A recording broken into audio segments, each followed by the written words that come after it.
ठीक है, let's get started. As of now जो भी सर्किट्स हमने देखे they are called as combination circuits. If you remember हमने मल्टीप्लेक्सर की बात की थी, हमने एडर की बात की थी, सबट्रैक्टर की, डीमल्टीप्लेक्सर की, they all are called as combinational circuits. But broadly if we say जो हमारे डिजिटल सर्किट्स होते हैं they are classified into two.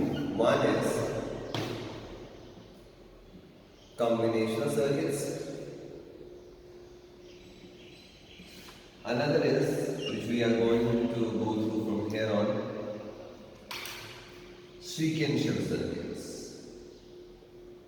ठीक, तो कॉम्बिनेशन सर्किट्स जो हमारे होते हैं उनमें हम कहीं पे कोई क्लॉक, कोई सिंक्रोनाइजिंग सिग्नल ऐसा कुछ भी यूज नहीं करते।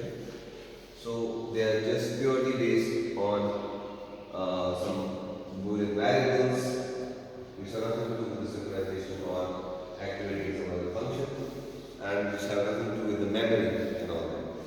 So first thing comes, we need to first understand the difference between a combination circuit and a sequential circuit. अच्छा, combination circuit की अगर हम पहला पॉइंट यहाँ पे लिखिए जरा, एक अगर आपको याद होगा मैंने ये बताया भी था that present output, आप लिखिए, for a combination circuit, if you just kind of write difference between a combination and a sequential circuit. For a combination circuit, present output depends only on the present input. इसका मतलब आपके जो output determine होते हैं वो Holi and Soli depend करते हैं कि उस टाइम एट दैट इंस्टेंट हमारे पास इनपुट क्या है। ठीक है जी। Whereas for a sequential circuit, your present output depends on both, that is present input and previous output या outputs. That means हमें sequential circuits के केस में previous outputs को भी स्टोर करना पड़ता है। So उस बेस पे हमारा आउटपुट का वैल्यू डिपेंड करेगा। इट्स लाइक कॉम्प्लेक्स है then the combinational one. In combinational cases what we have to do is we just have our inputs and we just focus on the inputs and we get the output. But in case of sequential circuits we take the inputs and we see what was the previous output, we take that also into consideration and decide the present output at that moment of time. Okay, so this means itself कि जो past outputs है मुझे उनको store भी करना पड़ेगा। Do you get my point? That means मैं past outputs रखूँगा कहाँ? मेरा digital circuit एक simple सा डब्बा है। This is my digital circuit, input दिया, output आया। तो इतना ही काम है, combination में तो हम इतना ही देखने के लिए। So that means these outputs need to be stored into some memory and then given to the input. Do you get my point? So, and obviously there has to be some feedback mechanism जिससे ये वाला जो output है ये कहाँ मैं दे सकता हूँ फिर से जाके इनपुट में।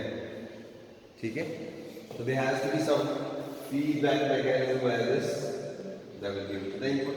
So next point इसमें यही लिखिए, combination में no feedback। जैसे एक सिंपल सा बॉक्स यहाँ पे एग्जाम्पल बनाएंगे, आपको एक हाफ एंड की एग्जाम्पल बनाएंगे। ए और बी आपका इनपुट है, सम और कैरी आपका आउटपुट है, कोई फीडबैक नहीं। ठीक है, जबकि यहाँ पे आपका जो मेन सर्किट होगा उसके आउटपुट सपोज निकलेंगे, उसको आप किसी मेमोरी के अंदर डालेंगे। This is your memory and suppose we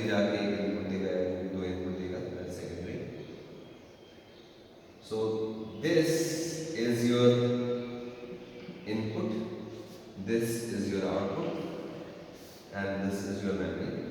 और इनको हम कह सकते हैं पास्ट आउटपुट्स भी, राइट, क्योंकि ये तो इससे पहले निकले थे। सो इस केस में देयरफॉर फीडबैक इज प्रेजेंट। देखिए फीडबैक इज प्रेजेंट।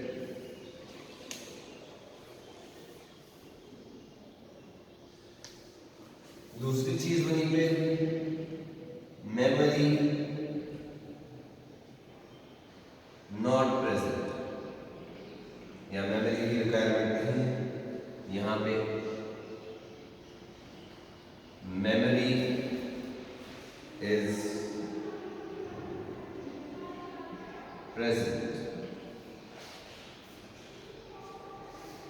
इसकी एग्जांपल्स अगर हम देखें तो उतना एग्जांपल्स हो सकते हैं आप in your thoughts, just try examples. Half adder, full adder, multiplexer, demultiplexer, वो सारी इसकी एग्जांपल्स आएंगी। हाफ एडर, फुल एडर,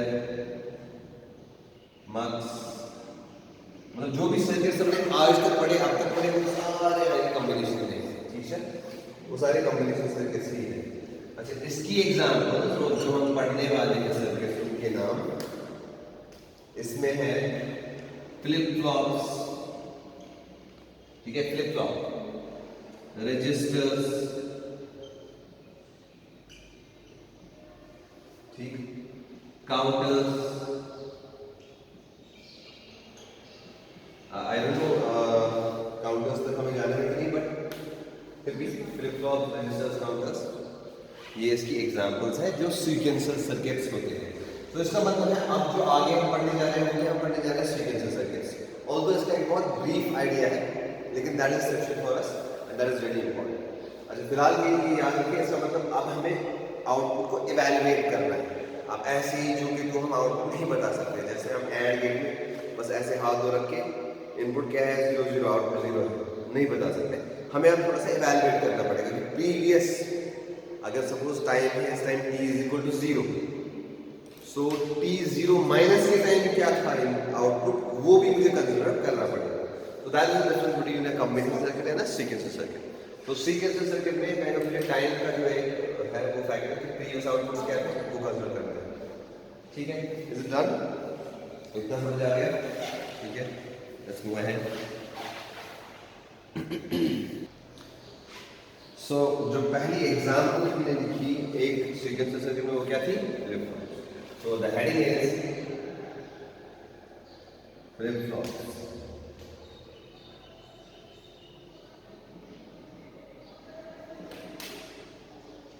क्या होता है flip flops?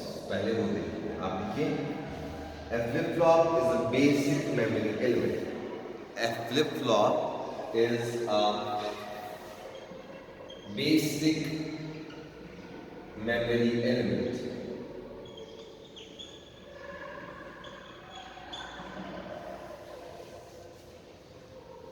it can store one bit of data। मतलब एक फ्लिप फ्लॉप एक बिट ऑफ डेटा को स्टोर करता है। It can store one bit of data. That one bit can either be 1 और 0, बिकॉज एक बिट की दो ही लेवल्स होती हैं, 2 बिट्स की 4 लेवल्स बनती हैं, 3 बिट्स की 8 लेवल्स बनती हैं। सो एक बिट की 2 लेवल्स बनेंगे। So that one bit can either be at time 0 और at time it can be 1, but no third state.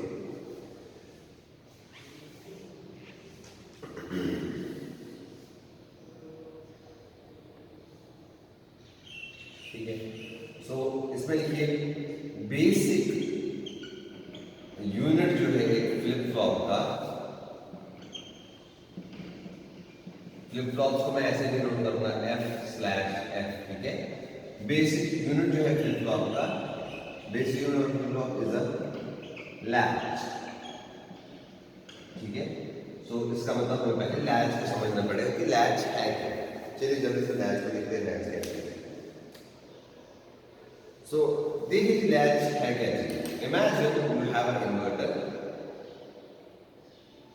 अगर आपने इन्वर्टर को सपोज वैल्यू दिया 1 तो आउटपुट में क्या आएगा 0।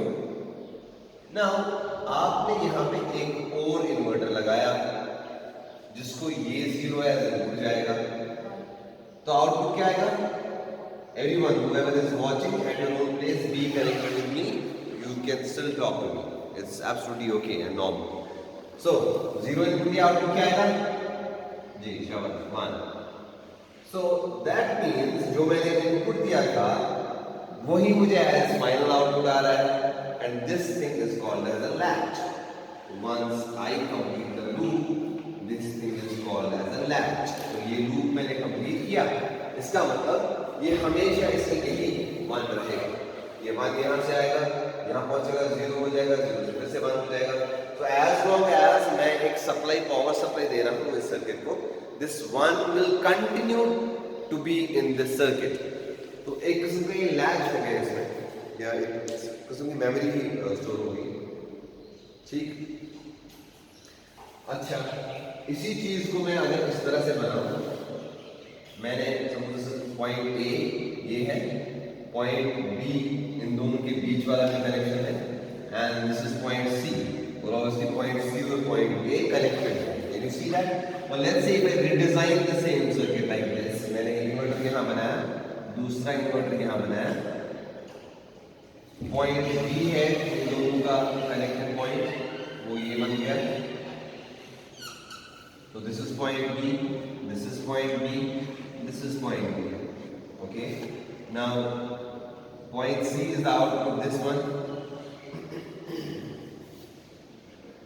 and let's suppose I connect it to this.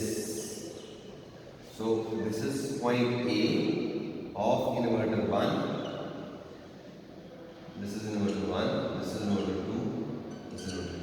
So point A, input of inverter 1, out of inverter 1 is B, that B is connected to input of inverter 2, that output C of inverter 2 is connected to point A again, which is, so both of these figures are same, no problem, is that okay? So that means चाहे मैं इस तरह से इस figure को बनाऊँ या इस तरह से एक ही बात है, हम इस तरह से क्यों बनाएं आपको, ताकि आसान हो जाए इसको याद रखना जो हम आगे करने वाले हैं, और आपको पता चले कि एक फ्लिप फ्लॉप का जो हार्ट है या जो बेसिक यूनिट है वो लैच ही है। ठीक है कि आपने सीखे कि लैच कैसा, तो दिस इज अ लैच, और you can say 1 bit latch.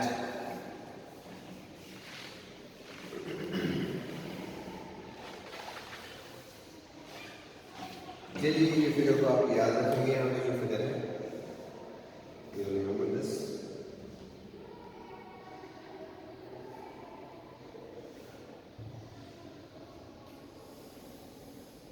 आपको याद होगा हमने इन्वर्टर बनाया था एक नैंड गेट से भी, इफ यू रिमेंबर राइट।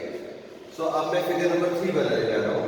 इस इन्वर्टर को मैं एक नैंड गेट से रिप्लेस करूंगा। क्या कोई हर्ज है? नहीं होना चाहिए। वही काम किया, इसका जो इनपुट था, इसका आउटपुट जो निकला वो इसके इनपुट में डालेंगे हम, और इसका जो आउटपुट निकला वो इसके इनपुट में डालेंगे, तो हमारा लैच बन गया। लेकिन अभी हमें चूंकि ये वाला लैच जो है इसमें हमें कंट्रोल नहीं था कोई, मतलब कैन यू सी नहीं अदर डेवलपमेंट वेरिएबल कंट्रोल नहीं, इसमें सम मैंने एक 1 फिट कर दिया तो 1 इन्फॉर्मेशन है, 0 फिट कर दिया तो 0। सो in order to have that additional control, I use a NAND gate which will have 2 control strokes, one is S, another is R. ठीक है? So it is the same thing again. I repeat, हमने एक latch बनाया, और latch हमने यहाँ बनाया था NAND गेट से, ताकि हम कंट्रोल कर सके इस लैच को। अब वो कैसे पॉसिबल था? वो तब पॉसिबल था जब मैं इसको किसी ऐसे गेट से इसके 2 इनपुट्स होते, so that दूसरा input will act as a control input, and I have an option, I have an AND gate, or I also have option of NOR gate. That means I can design the same thing using NOR gate also, because both of these are both of these gates are universal gates, so we can design anything from universal gates. इसका मतलब जो मैं NAND gate से बना सकता हूँ वो NOR से भी बना सकता हूँ, बोथ यूनिवर्सल गेट से, लेकिन अब ये फर्क रहेगा कि नैंड गेट में शायद कभी सर्किट छोटा हो जाएगा, नॉर में बड़ा हो जाएगा। हाँ नहीं देखो, एक्चुअली मुझे इन्वर्टर बनाना है, तो और गेट से मैं इन्वर्टर मत बना सकता हूँ। बेसिकली मुझे इन्वर्टर बनाना है, उसके लिए मैंने नैंड गेट यूज कर दिया, नॉर गेट, दोनों में से एक। अच्छा, so these two control probes are named as S and R. तो इसका मतलब जो हमने नया लैच बनाया इसका नाम पड़ता है SR latch. Is that okay? इसका नाम पड़ता है SR लैच।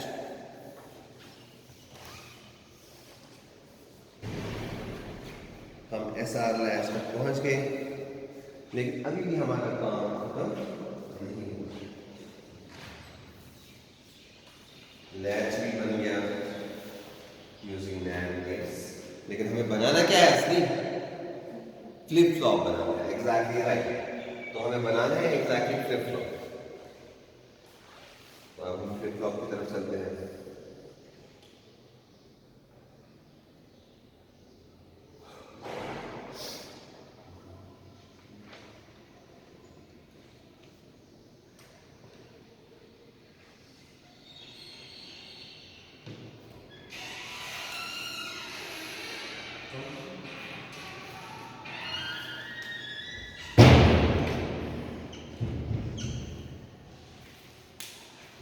Okay, sir.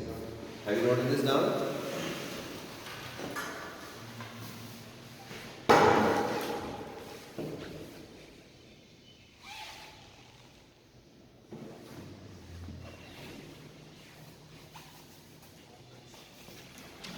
इससे पहले कि हम आगे चलें, अच्छा एक पॉइंट मुझे भूल गया बताना, ये जो SR है, ओके, यहाँ पे इस आउटपुट को मैं कहता हूँ ये, suppose this is output Q। I don't know please, ये इंपॉर्टेंट पॉइंट है। SR लैच जो है, सपोज मैंने कहा ये वाला जो आउटपुट है इस वाले गेट का X वाले साइड से, इसको मैं कहता हूँ Q, और ये प्रॉपर्टी है इस लैच की, यहाँ पे जो होगा वो होगा Q बार। उसी तरह जिस तरह अगर यहाँ पे 1 था, यहाँ पे 0 आ रहा था, राइट, ठीक, तो ये 0 कहाँ जा रहा था? यहाँ, और यहाँ पे क्या आ रहा था? 1। तो let's assume this is Q, therefore this is Q bar, and ये प्रॉपर्टी है इस फ्लिप फ्लॉप लैच की, that these two will always be the complement of each other। अगर ये एक दूसरे के कंप्लीमेंट नहीं आ रहे हैं आपको थ्योरेटिकली इस तरीके से, इसका मतलब वो वाली स्टेट इनवैलिड स्टेट है, वो एक वैलिड स्टेट नहीं। जब तक Q and Q bar maintain है, मतलब यहाँ पे 0, यहाँ पे 1 है, यहाँ पे 1 है, यहाँ पे 0, मैंने उसको रिलेट किया डायरेक्ट Q से, अब हम जनरल लिखेंगे Q। तो इसका हम जरा टेबल देखिए कैसा बनता है। SR basically they relate to S relates to set and R relates to reset actually, but NAND gate के केस में थोड़ा सा उल्टा है। तो कितने इनपुट्स हैं? S और R, दो इनपुट्स हैं, आउटपुट है Q और Q बार। मैं फिलहाल Q बार नहीं लिखूंगा, मैं Q ही लिखूंगा, मुझे उससे ही पता चलेगा Q बार का वैल्यू क्या हो सकता है, इसलिए मैं लिखा दो इनपुट्स S और R और आउटपुट Q।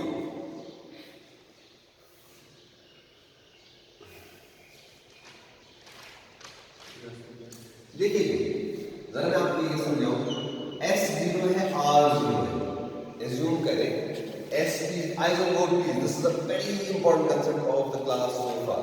ये समझ आ गया आपको थोड़ा सा, you will feel better। ये सर्किट आपके सामने है, भूल जाओ अभी तक आपको समझाया नहीं है, ये सर्किट आपके सामने है।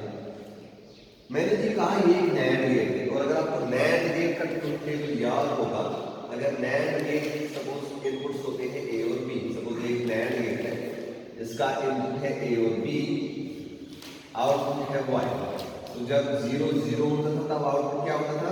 1 होता था। रिमेंबर 0 1 के लिए भी 1 होता था, 1 0 के लिए भी 1, और 1 1 के लिए 0, मतलब एंड का उल्टा होता है ना नैंड। ठीक है, चलिए, या हम अगर किसी चीज पे ध्यान दें थोड़ा और, this is even more important than the previous one, because उसकी बेस इस पे डिपेंड है। सुनिए जरा, अगर आप यहाँ पे ध्यान दें, एक नैंड गेट के लिए अगर दोनों में से एक इनपुट 0 है, irrespective of the second input, मेरा आउटपुट हमेशा 1 ही है। आई विल रिपीट, इसका मतलब ये एक्ट करता है as a control stroke. Suppose A का वैल्यू जब 0 हुआ, बी का वैल्यू गेट चेक ही नहीं करता है, तो यार ध्यान दे, चल आउटपुट में 1 भेज दे सीधा, ठीक है। 0 से मेरी दोस्ती है, 0 आ गया, छोड़, दूसरा इनपुट क्या चेक करना है, आउटपुट में तो ले जा 1। समझ आ रहा है मेरी बात।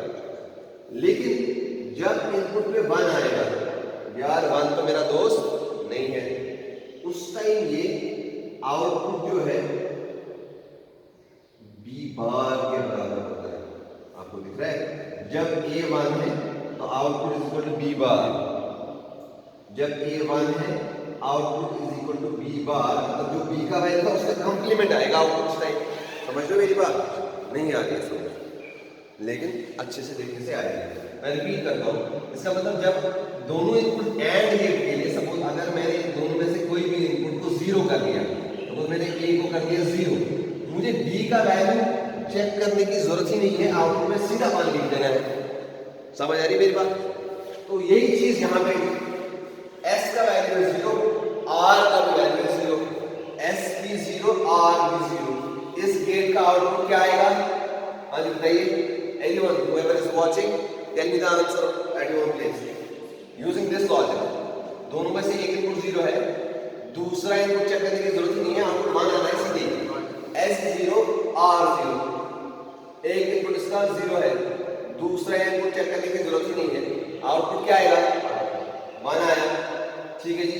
सपोज ये 1 चलते चलते यहाँ पहुंच गया, लेकिन इसका दूसरा इनपुट R तो 0 ऑलरेडी है, जब 0 है तो दूसरा इनपुट चेक करने की जरूरत है ही नहीं, तो आउटपुट क्या आया?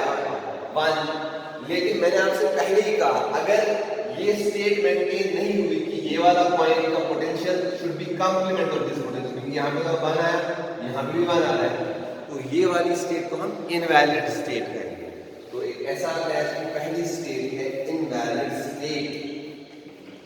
समझ आया कि कैसे इनवैलिड है?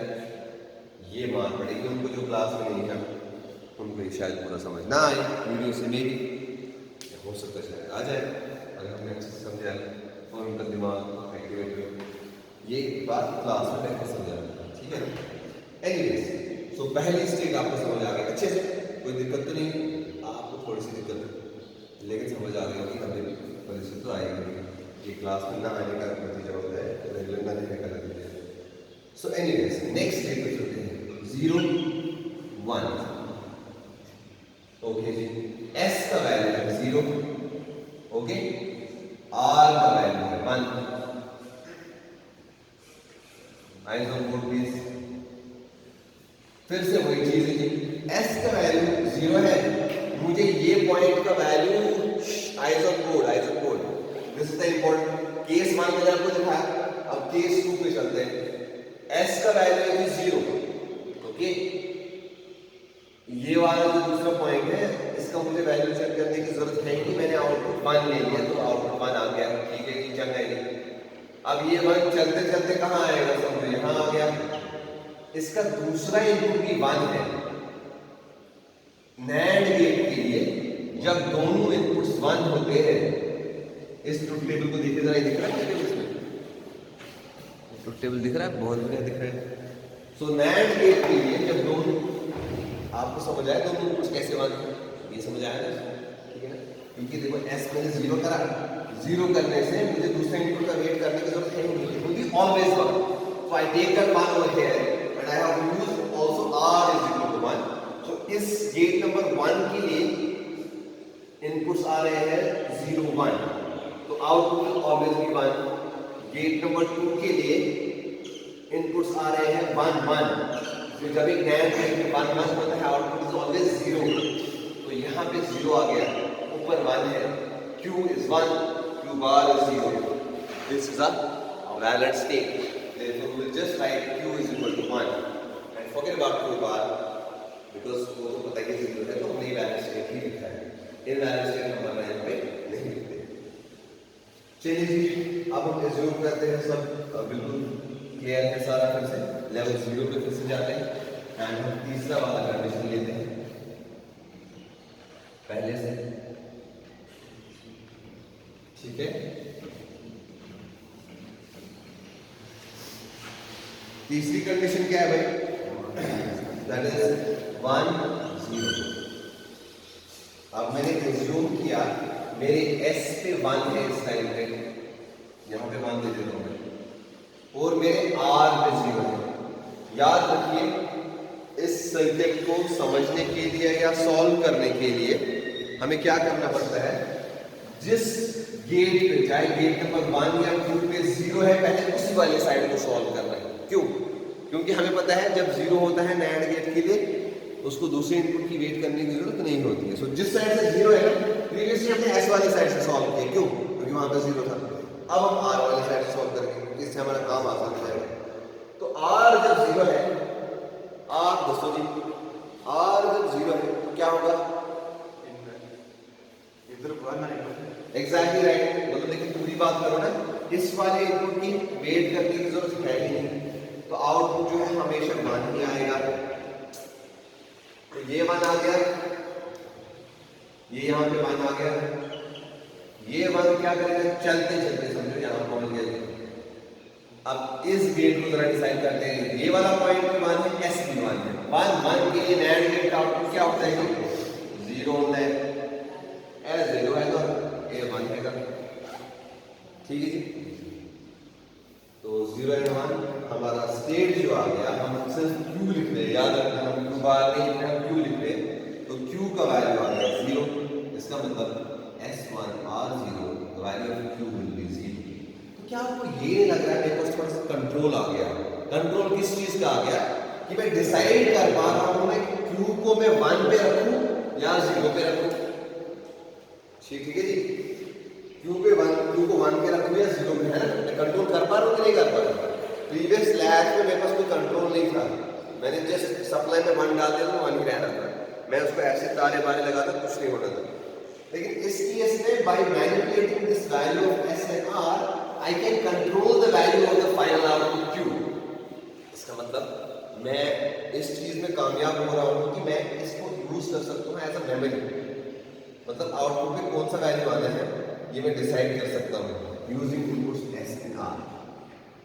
ठीक है, अच्छा जी, अब हम लास्ट वाले पे चलते हैं, 1 1 है, ठीक है। तो 1 1 पे आप हम सबके याद रखेंगे कि इसमें प्रीवियस स्टेट जो थी वो रिपीट होगी।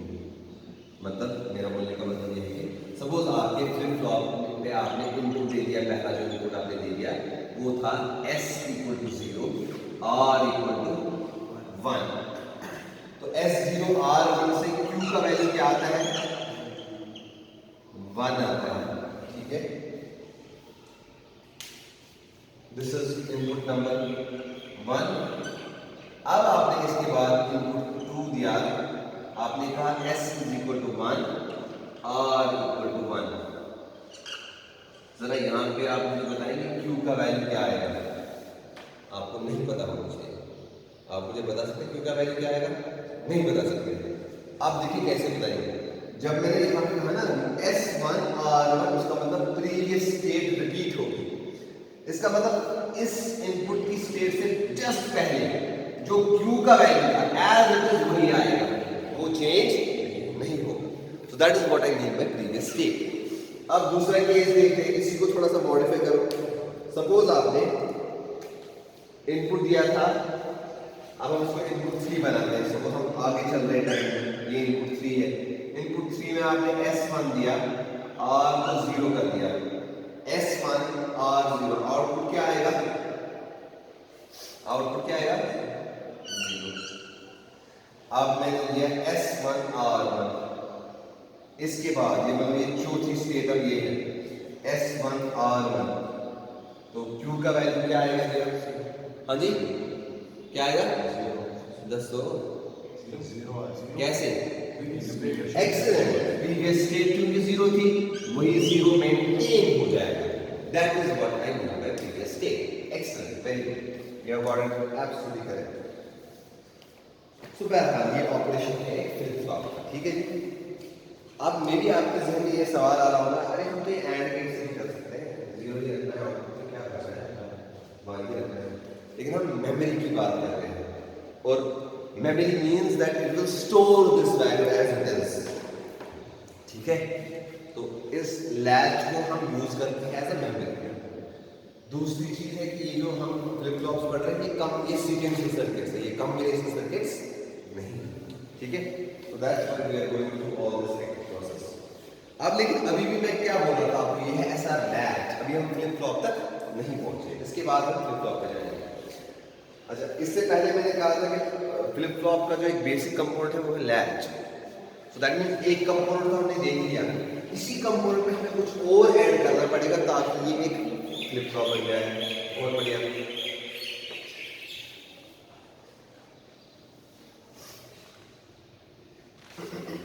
आज का लेक्चर बहुत ज्यादा इंपॉर्टेंट था।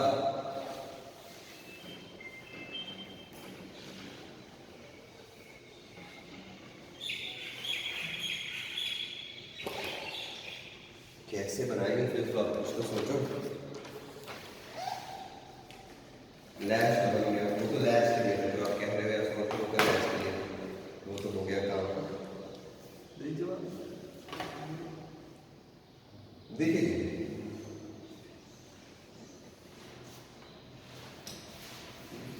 ये जो लैच है इसी को हम थोड़ा सा मॉडिफाई करेंगे, इसी से हम एक अपना फ्लिप फ्लॉप बनाएंगे। ये एस मैंने उठा दिया, आर उठा दिया, ठीक है, एस और आर भी हो गया।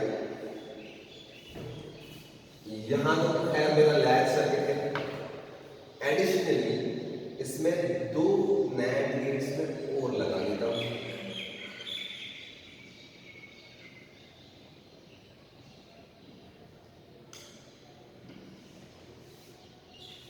क्योंकि मेरे फ्लिप फ्लॉप में नेसेसरी क्लॉक इनपुट होना चाहिए।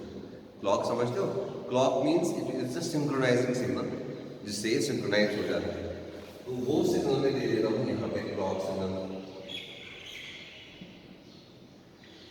जो डिसाइड करेगा कि कब जाके इनपुट आगे जाएंगे या नहीं जाएंगे। ये क्लॉक एक गेट की तरह काम करता है इसके लिए।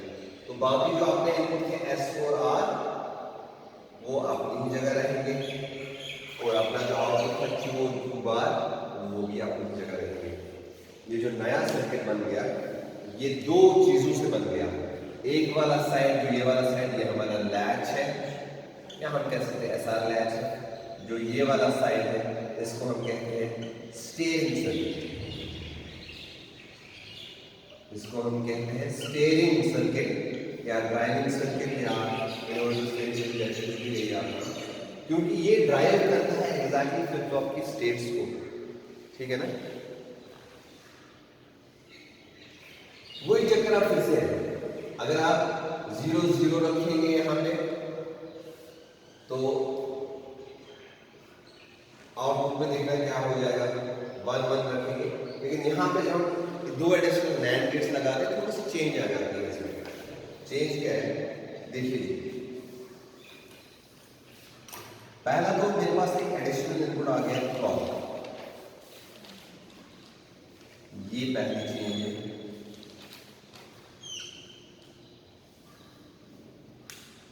दूसरा मेरे एस आर इनपुट तो है ही है, खैर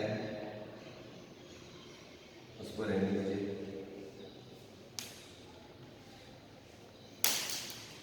one more thing is that मैं यहां पे लिखता हूं अब Q of n plus 1, Q of n plus 1, तो यहां पे लिख लीजिए Q of n plus 1 denotes the next state,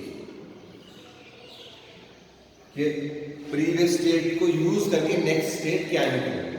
ठीक है, क्यू ऑफ n प्लस 1 का मतलब है नेक्स्ट स्टेट, क्योंकि हमें इसको आगे आगे चलाना है ना फ्लिप फ्लॉप को।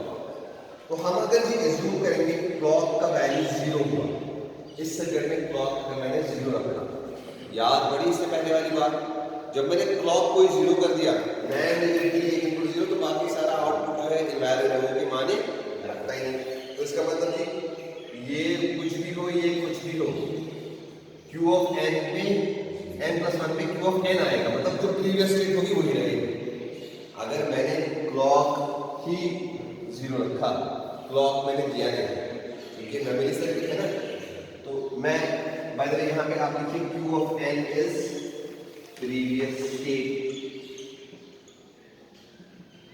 सी बात है ना सर, आपको नंबर लाइन पे होता है नंबर n, नंबर लाइन पे n is a number, suppose it is 10, 10 के बाद क्या आता है 11, और I can say if n is equal to 10, the next number is n plus 1. So if previous state is n, next state is n plus 1, or I can say the reverse, if next state is q of n plus 1, previous state is q of n. If I want to go previous of this, then it will be n minus 1, n minus 1, n minus 2, n minus 3, लेकिन वहां हमें जाने की जरूरत नहीं, previous state, next state. Okay? So अगर मैंने clock 0 रखा, इसका मतलब मैं सर्किट को डीफंक रख रहा हूँ, तो ना ही ये माने रखेगा ना ही ये माने, ये वेट करेगा ही नहीं, ना ही एस का ना ही आर का, जो जी प्रीवियस वैल्यू है उसको मेंटेन करेगा. So next state will be equal to, ये लिख लीजिए कहीं पे, next state will be equal to previous state for clock is equal to 0 and S R inputs will be don't care. इस cross को हम कहते हैं डोंट केयर कंडीशन. अगर आपको के मैप से याद होगा, वेयर वी प्लेस क्रॉस, उसे डोंट केयर कंडीशन, मतलब इसके बारे में हमें केयर करने की जरूरत नहीं है. ठीक है जी. चलिए जी, अब इसका मतलब हमें क्लॉक को हमेशा क्या रखना पड़ेगा 1, लॉजिक हाई रखना पड़ेगा. जितने भी केसेस है, अब चूंकि 4 ही केसेस है तो मैंने 4 रखे. तो पहला केस आ गया 0 0, एस भी 0 है, आर भी 0 है. हालांकि जब हमने लैच में देखा था S0 R0 में इनवैलिड आ रहा था और 1 1 पे प्रीवियस स्टेट आ रहा था, लेकिन जब हम उसी लैच को इस फ्लिप फ्लॉप पे यूज करते हैं तो S0 R0 की वजह से प्रीवियस स्टेट ही आती है.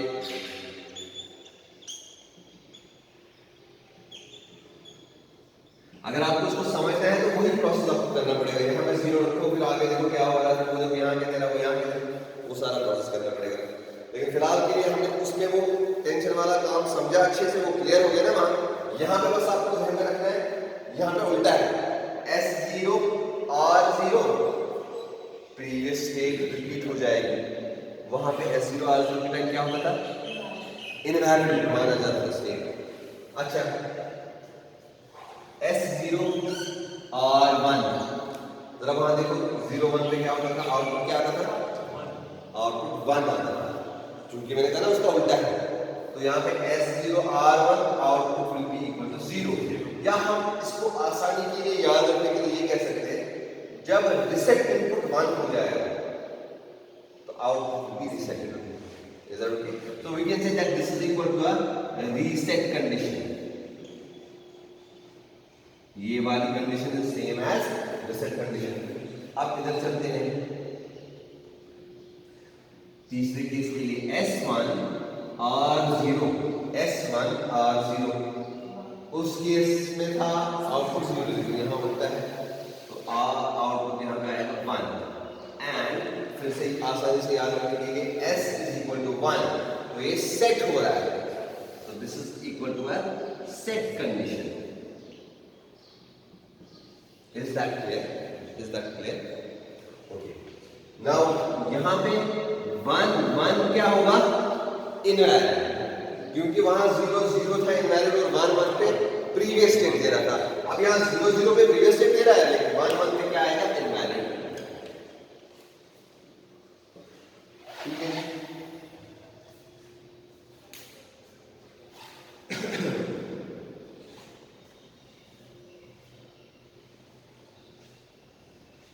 बहुत बढ़िया.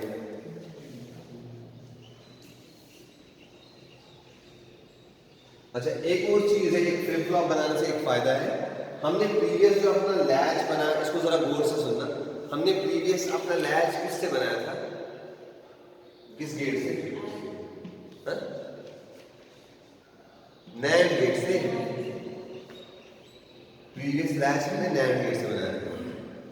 अगर हम अब लैच बनाते हैं नॉर गेट से, तो उसका एक्साइटेशन टेबल है, इस टेबल को हम क्या कहते हैं, टेबल चेंज हो जाता है.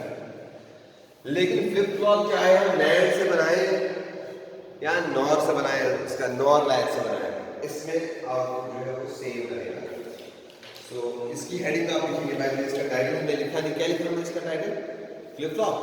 आप इसमें लिखिए फ्लिप फ्लॉप यूजिंग नैंड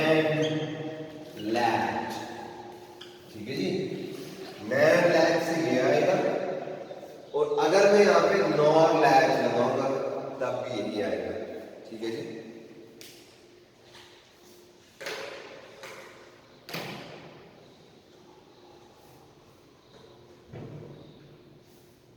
जरा आप ट्राई कर सकते हो नो और लैश बनाने की। आपकी कॉपी कहाँ है? अपने पापा जी का नंबर छोड़ दिया ना। हाँ कॉपी तो बनाई है। मैं कह रहा हूँ पापा जी का नंबर छोड़ दिया ना। कॉपी तो कंप्लीट है मेरी। आवेदन लिखा नहीं जाता ना कितने ये नहीं कर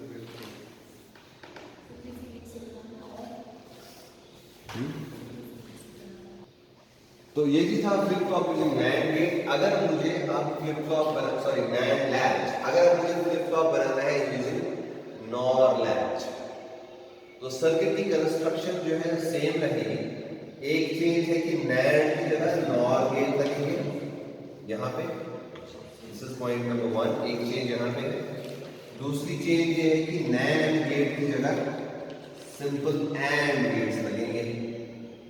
ये दो चेंज मैंने की तो मेरा flip flop using NOR latch ये हो गया जी। अच्छा देखो, ये तो हमारा सर्किट हो गया पहला पॉइंट। दूसरी चीज है ये टेबल। यही फायदा है एक फ्लिप फ्लॉप बनाने से, एक फ्लिप फ्लॉप का, उसका ये जो टेबल है ये सेम रहता है। सो नॉर लैच से अगर आपने बनाया, आपके फ्लिप फ्लॉप का टेबल एग्जैक्टली सेम आएगा। आप कॉपी कीजिए, इसको नोट डाउन कीजिए अपने नोट्स में। So everything else remains same, just two changes. These NAND gates get converted into NOR gates, and the NAND gates get converted into NAND gates get converted into AND gates. Rest remains same. So, but एक latch के case में ये change होता था, खाली latch के case में। Okay जी, बना लिया आपने। सो हेडिंग प्लीज देखिए गौर से, flip flop using NOR latch. इसका बाकी सब कुछ सेम है। सो इसका मतलब अगर जस्ट आपका सिंप्लीफिकेशन के लिए अगर मुझे ब्लॉक डायग्राम बनानी है एक एसआर फ्लिप फ्लॉप की, तो मैं क्या दूंगा, दो इनपुट्स एस और आर और दो आउटपुट्स क्यू और Q bar. So this is a SR flip flop. जब भी आप एसआर फ्लिप फ्लॉप की block diagram, so this is part number C, that is block diagram, the representation of a SR flip flop. Block diagram, the representation of an SR flip-flop.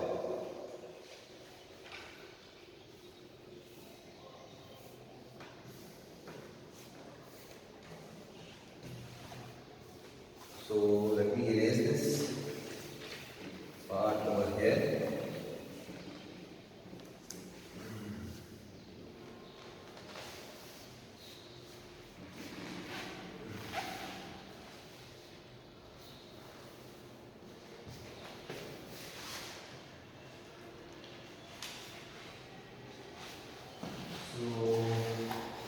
अब हम बनाने जा रहे हैं कैरेक्टरिस्टिक टेबल। कैरेक्टरिस्टिक टेबल में आपका input होगा use S और आर और क्यू ऑफ एन। क्योंकि देखिए मैं आपको एक फ्लिप फ्लॉप के एग्जैक्ट कैरेक्टरिस्टिक बता रहा हूं कैसे होंगे, क्योंकि फ्लिप फ्लॉप में मैंने आपसे कहा एक सीक्वेंशियल सर्किट है। फ्लिप फ्लॉप एक सीक्वेंशियल सर्किट है, तो इसमें एस और आर जो प्रेजेंट इनपुट्स है और प्रीवियस आउटपुट जो आ रहा था सर्किट का वो भी यूज होगा। तो ये तीनों समझो एक साथ से इनपुट है, तो आउटपुट हमारा फाइनल आउटपुट क्या है जो चेक करना है, क्यू ऑफ एन प्लस 1। तो हम पहले कंडीशन लेंगे S0 R0 Q of N 0, मतलब ये चीज फिल करना है 0 0 0 1 1 1 1 0 0 1 1 0 0 1 1 0 1 0 1 0 1 0 1। ठीक है जी। तो अब मुझे ये टेबल फिल करना है, लेकिन फिल कहां से करूंगा, इस वाले टेबल से। मतलब मेरा S0 है जी, R0 है जी, S0 R0 क्या होता है, प्रीवियस स्टेट रिपीट होती है।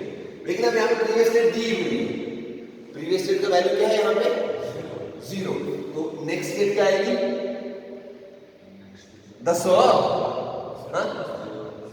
प्रीवियस स्टेट यही आएगी ना, 0 ही आएगी। ठीक है ना, S0 R0 जो होता है, देखो यहाँ लिख लो ना, मुझे आई रिपीट, मुझे ये वाला फिल करना है यहाँ से। ये पॉज तो नहीं हो गया, मुझे ये वाला फिल करना है यहां से। I mean by using this I will fill this table. This is known as, इसका नाम लिख लो, characteristic table that determines the actual character. Practically ये फ्लिप फ्लॉप करेगा क्या, हम उसको प्रैक्टिकल वैल्यू दे रहे हैं, मतलब क्यू पे 0 दे रहे हैं, 1 दे रहे हैं, सॉरी क्यू ऑफ n पे कभी 0 दे रहे हैं, कभी 1 दे रहे हैं। तो हम देख रहे हैं कि एक्चुअल 0 1 के लिए क्या रिस्पॉन्ड करेगा। That is what is known as, आप याद रखेंगे अपने रिस्पॉन्ड एज कैरेक्टरिस्टिक टेबल। तो फिर से S 0 है, R 0 है। अब सपोज प्रीवियस स्टेट थी 1, नेक्स्ट स्टेट क्या आएगी, S 0 R 0। Q of n plus 1 क्या आती है, प्रीवियस स्टेट थी। सो प्रीवियस स्टेट का वैल्यू क्या है यहाँ पे 1, सो 1 ही आएगा। समझ आ रहा है? ये बिल्कुल समझ आ रहा है, क्लियर है? ये काल में लगाओ, हम करो यहाँ में लगाओ, इधर क्लियर है? बहुत अच्छा। ये बात आप सब याद रखेंगे। अब थर्ड स्टेट जरा आप निकालिए। हमें हमेशा नेक्स्ट स्टेट, ये बहुत इंपॉर्टेंट है, I am notice next state decide करने के लिए हमें S और R का और प्रीवियस